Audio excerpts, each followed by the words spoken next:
for the Joan Quinn Profiles. As an editor for Andy Warhol's Interview, the Los Angeles Herald-Examiner, LA Style, and Detour magazines, Joan covered the social set, the Hollywood hotshots, the international art scene, the mysteries of food, the excitement of travel, and the fabulous world of fashion. Joan continues to find creative people on the cutting edge who make things happen. Here's Joan Agajanian Quinn. Hi, I'm Joan Quinn, and welcome to the Joan Quinn Profiles. Waiting to be profiled is actor Timothy McNeil and artist Zareh. Actor, playwright Timothy McNeil grew up in Houston, Texas, and went to Texas A&M College. He's written 11 plays, but what's really notable is that they've been produced on various stages and in theaters in Los Angeles.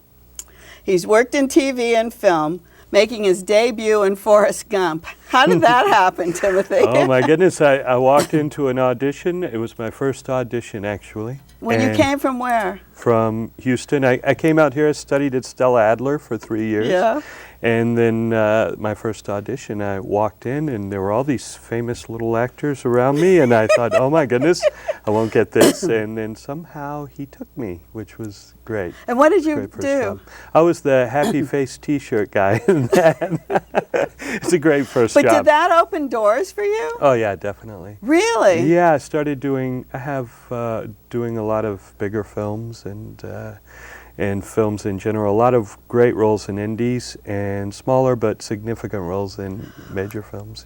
You do a lot of TV. You've done hours and hours and hours. I don't know how many hours your bio said you did. Hours. But what kind of roles do you usually play on TV? I'm usually playing nuts, Joan. Crazy people? Crazy people. Criminals, crazy people. Mentally challenged people. It's fantastic, actually. Because or lawyers and doctors. Yeah. I was wondering if you played a lawyer, but do you always have a goatee? This is for the play. This is for your Muertos, play, yeah. Which is Los Muertos. But so you don't always have it. No. So you can really change your look. Absolutely. Do you wear a wig? No. No. You do? No, I don't. I should, though. It'd be nice. In the play, you wear a hat. Yeah. You were just a minute ago talking about the independent movies that you made, El Norte, which was nominated for an Oscar. I was actually not in El Norte. You weren't? But I was in a film called Spark. And that was, And Speedway Junkie. Speedway Junkie was a pretty famous Indian. Who directed that? That was Nicholas Perry. Great director. Your plays that we said have been on so many stages, and you seem to repeat your directors. Who's it? Kristen Hange. Hange has directed. She's directed 2 of them, and Mark Ruffalo has directed 2 as well. How does that happen?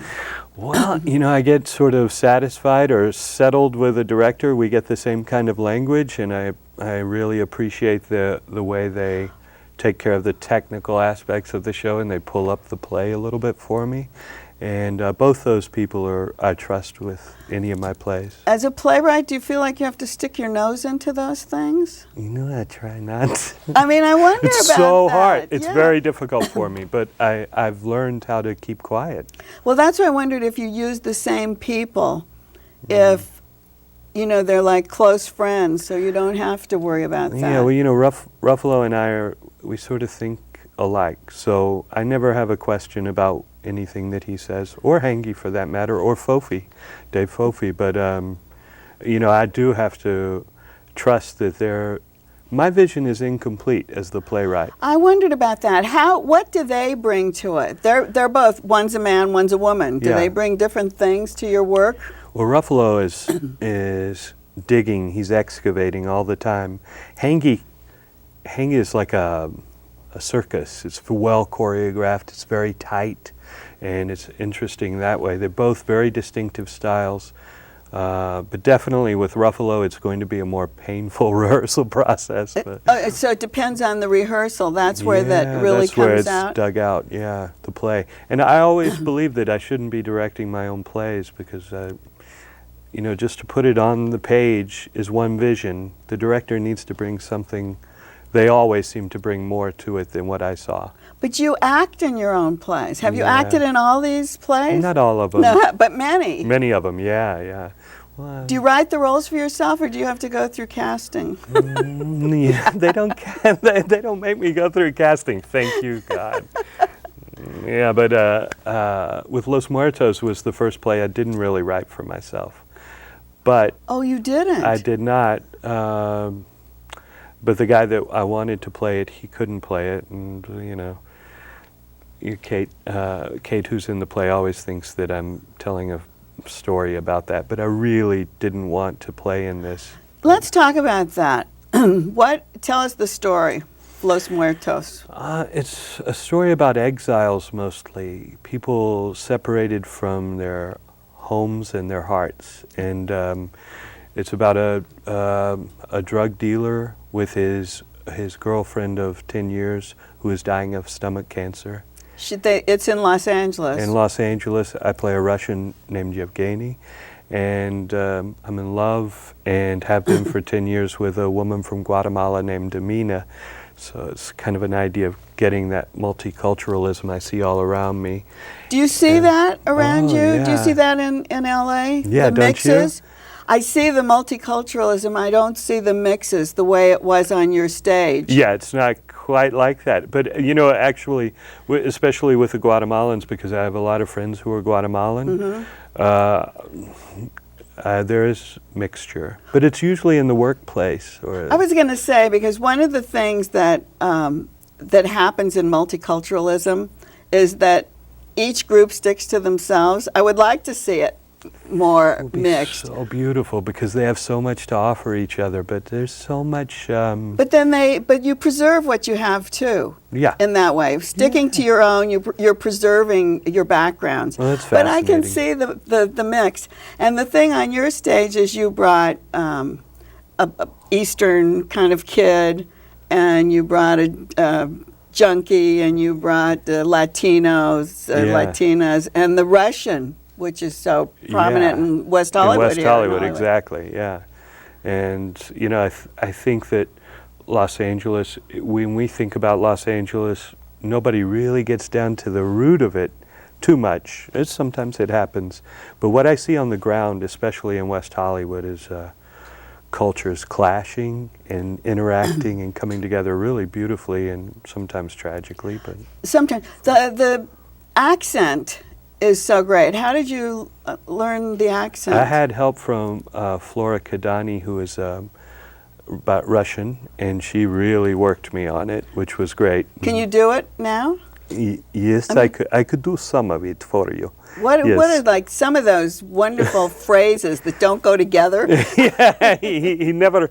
They always drop the preposition. Yes. So you learn that? never prepositions. Never speak the prepositions. So he's always talking in short, clipped sentences. But you also had some wonderful words of wisdom that were in these short, clipped sentences. Yeah, he did. He's insightful. Yeah, at sometime he begins to understand he is a product of his father's abuse, and it becomes, it's revealed to him in the play, and he's transformed that way. He doesn't want to look at it, though. He doesn't want to see it because he doesn't think that happened, and and this is the problem, I think, with abusive households.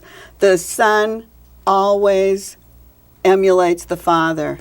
And you're thinking that it's okay to batter your girlfriend or anybody who comes in because your father did it. Well, it's certainly not okay. He doesn't believe it's okay because he understands that he's acting out like his father, but he cannot help it. See? Maybe you don't think he thinks it's okay, but he does it, yeah. Oh, yeah, he does, yeah. So here's your director, David Fofi. Mm-hmm. How does he move all those people around, shooting up, bringing in food, changing sick people? Oh my goodness, I don't know. He's the kind of director that never raises his voice. He never has a problem with. He always lets you experiment, and somehow it came together beautifully. A couple of weeks out, it was a little testy, but it turned out beautiful. Well, there's so many people on stage, and it's a small theater. Tell me a little bit of the pitfalls that have happened. Well, the pitfalls, or the positive pitfalls. Yeah, I mean, I think we had, there's one scene in particular, a crazy scene with a lot of different, a lot of violence and a lot of crazy singing and craziness. I don't know if you remember the scene, but we rehearsed that scene more than any, and we probably were about ready to give up on it 2 or 3 times. Just because of the everybody interacting? Yeah, the movement. It's almost like a little bit of a chamber piece. Piece. It's musical. I always think of directors as choreographing things on stage more than telling you to step here and step there. You know, if a director's giving you the truth of the character, you might have problems. You know, so the cast we have, they're great actors. So Fofi accentuated some things, but he didn't have to really give us the character so much. It came out because the writing. Yeah, possibly. Yes, yes. You teach at Stella Adler. I do, yeah. What do you teach? I teach the technique, Oh. and I teach scene study. I studied with Stella in her master class for a couple of years, and I used to drive her, and it was beautiful. So You must have learned a lot just from driving her around. Just from driving her. She's a remarkable person. So do you have a lot of students in your class, or is it limited? A lot of students. Oh, it's not limited to just a few. The working actors, it's 12 to 15 in a class, but people are always sitting in and visiting, you know. And what actually, when you teach technique, what actually is involved in that? Well, Stella believed in the imagination. So to get the students to understand how to use the imagination to create background, for instance, my character Yevgeny in Los Muertos, he remembers his mother being beaten to death. Yes. And using the imagination to create that specifically so that it actually moves me to do the things that I do. Because you can see yourself on stage, you like get this extra strength to pick up stuff. And all of a sudden, well, you were pretty scary. And I was sitting in the front row. It was pretty scary. You know, the assistant director on the show, Emily Hans, she said to Fofi the first day of rehearsals, she said, I think he's too nice a guy to play that. But you did, and you did a good job. She had a slight misunderstanding about it.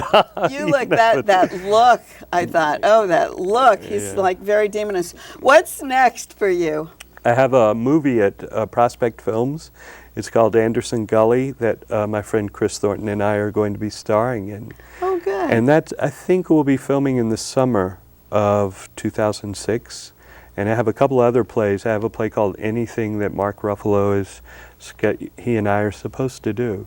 And that's dependent on his schedule. He, all of a sudden, was he as big an actor when he started working with you? Or did it just... No, we've been buddies for years and years, and we've done so many plays together, and that's how it kind of evolved that way. So it kind of came out that way. Yeah. Well, Timothy McNeil, your real name doesn't sound like Yevgeny, but no, it doesn't at all. But I was happy to have you with us today. It was so fantastic to be here, Joan. Thank you. And don't go away. We'll be right back with the artist who's painted on the set, Zareh.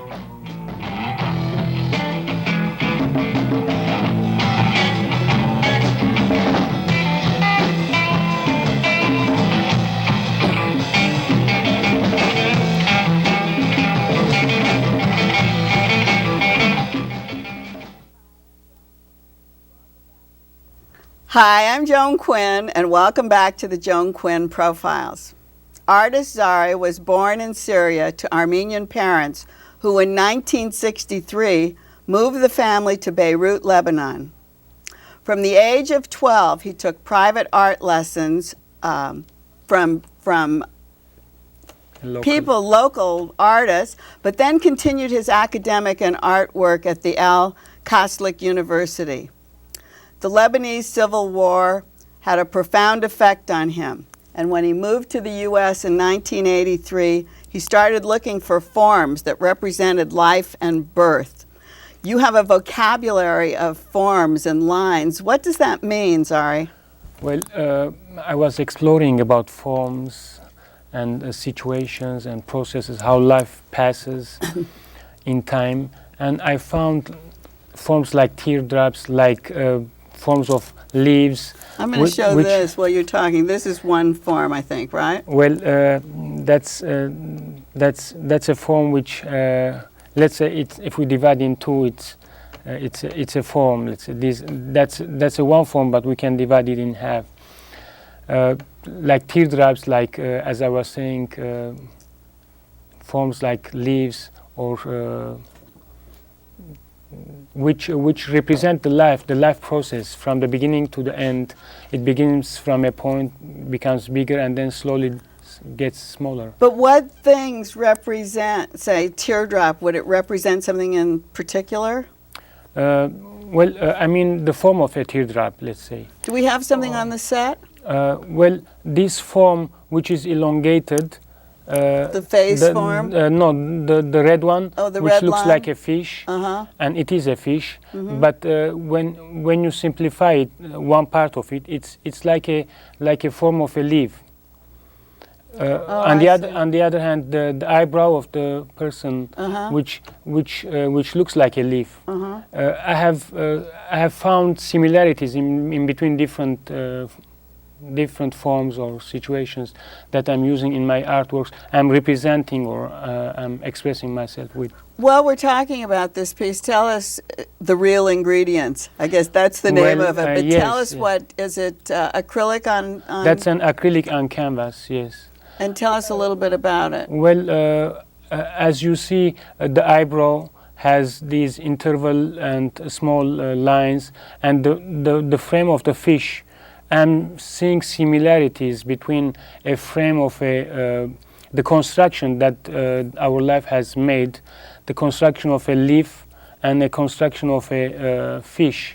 I'm seeing similarities, and you see the eyelashes of that person, and then those are. If you take only one part of it, like a V, and the above part, they look like either birds or like other hairs or something. Yeah, flying. the V shapes come all the way down, and then you have these teardrop shapes again. Yes, yes. Are all of it? So there's so much more in this painting than we look at it. It looks to me like a face. Yes. I go to Whole Foods market and I try to buy healthy food. And one time I read on the bag it was written real ingredients. And I just put it there because I thought these are real for me. It's not. Real ingredients. As you see here on your face, when I was doing your portrait, the same fish, your eyes I have brought together, made like a chain. And look like salmons trying to climb the water. Let's talk about this portrait because you came over to the house. Yes. Not knowing me very well. Yes. So and you're going to do a portrait. So what's the process? The process was that you introduced me to your artworks that you have in your home, many artworks, and I saw a lot of Joan, everywhere portraits. So actually those repetitions created in my mind multiplication, or I mean many of you. I tried to bring, I saw your eyes, they were for me mostly impressive, and they were representing you a lot, and your hair, and that thing that you were wearing, the head. Headband. So I made the headband here by my creating many of your eyes, and then I put a tail here, and here, as you see, small eyes, your eyes again. They look like fishes. Yes, fishes trying to jump the water to go on the other side, and that's part of your hair, and it's kind of. I see this symbol a lot in your work. Intervals and a lot of like heartbeats, you know. Oh, is that what it is? Intervals, over and then scratches, you know, the passage of time, the life. The passage of time to sit for this was about 2.5 hours. Yes. And then, after we sat for 2.5 hours, we came to this piece. I won't move it. For about 5 minutes. 5 or 10 minutes. Yeah. And as you were doing this, you were saying, this is fabulous, this is fabulous, this is what I wanted. Yes, yes.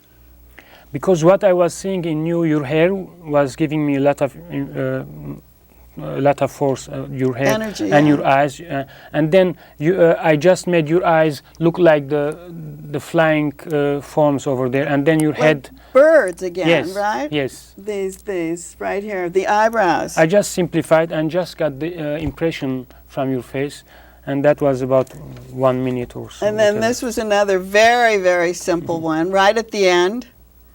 And I think it seemed like you spent a lot of time Yes, on that, yes. and yet you were so happy with the results of the next two drawings that you did. Yes, yes.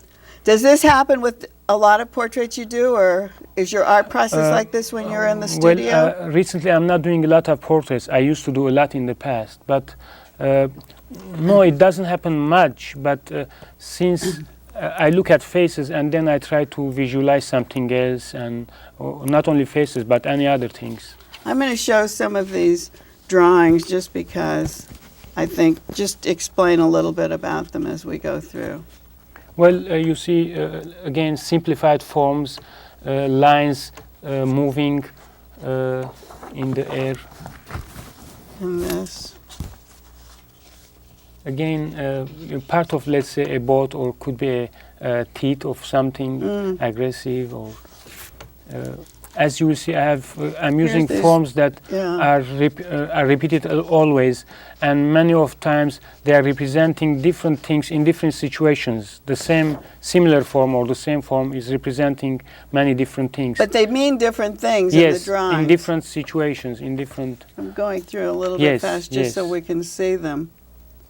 Those are very fast sketch drawings, like Are 1 they as minute or fat? 2 minutes. Are yes, they? Yes. And what kind of pencil do you use? Drawing pencil, Just 2B, regular? 3B. This one I did with, I think, 9B and 7B. I'm using recently more darker pencils. Do you get variations in what you're doing, right? Well, with my finger, I give shades too lightly, and so I can use the same pencil, giving But different. this now, see, this tells it a lot, doesn't it? It's again the same thing, similar things, but in different moods. But in all of them, you will see me, of course. That's what. Where are you? Are you in the eyes? Not necessarily. I was just.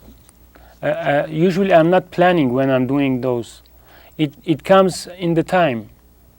You see over there are like your eyes here. Yes, similar. exactly. And this last one, I see the teardrops Yes, and the yes. different.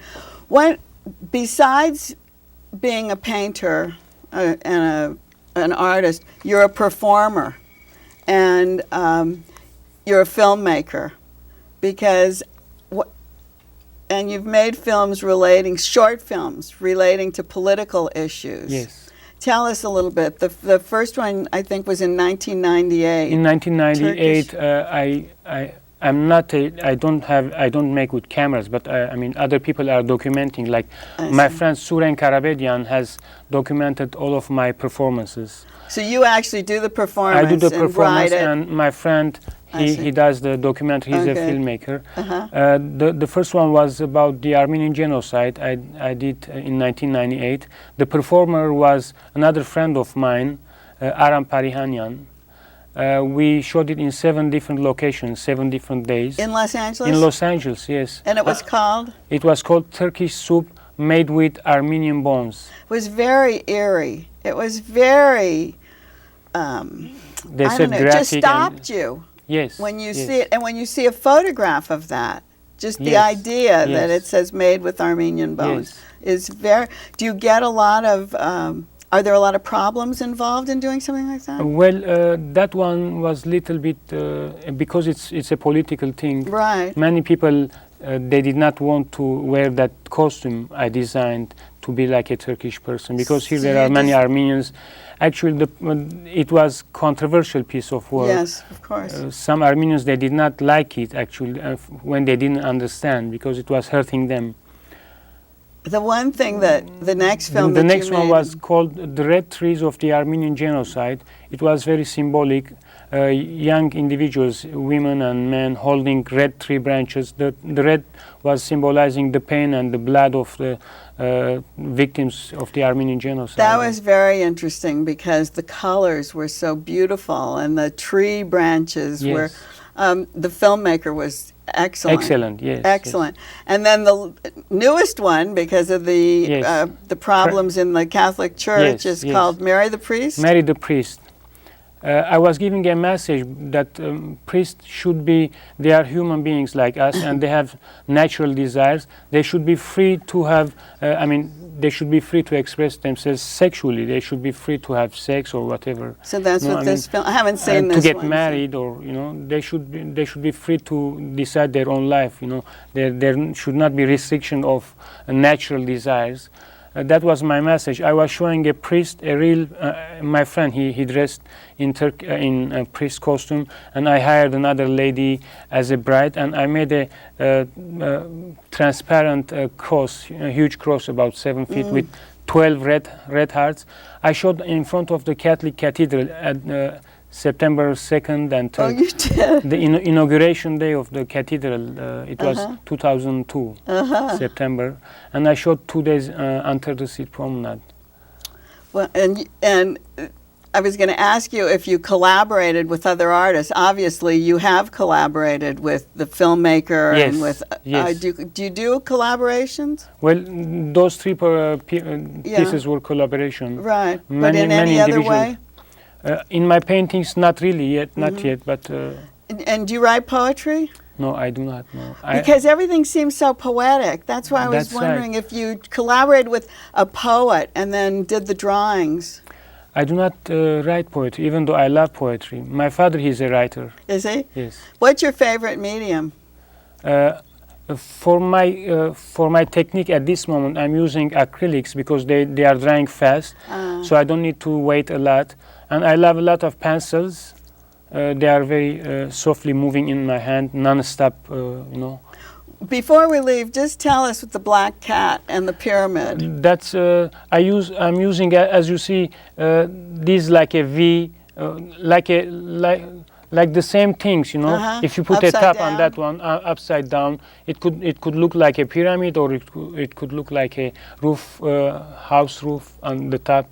And then these are like columns.